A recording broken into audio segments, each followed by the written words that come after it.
तर बघा, लाडक्या बहिणींसाठी महत्त्वाची माहिती. 1500 रुपये सुरू झाले ऑगस्टचे, परंतु तुम्हाला आता हयातीचा दाखला लागणार आहे.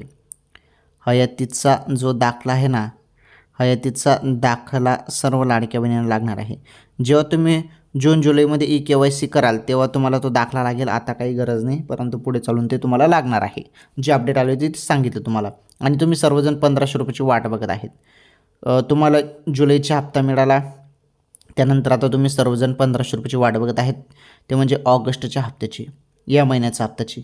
आता गणेश उत्सवात पैसे मिळतील असं सांगण्यात आलं आहे. त्यामुळे आता पुढील काही दिवसात अचानकपणे तुमच्या खात्यामध्ये हप्ता जो आहे, हप्ता जमा होणार आहे लाडक्या बहिणींनो. ओके, त्यामुळे थोडी वाट बघा. कोणत्या क्षणी तुमच्या खात्यामध्ये आता पैसे येणार आहेत. आलं लक्षात? तर आधार कार्ड तुमचं बँकेशी लिंक असेल तर तुमच्या खात्यामध्ये पैसे येऊन जातील. पुढील काही दिवसात हप्ता जमा होणारच आहे.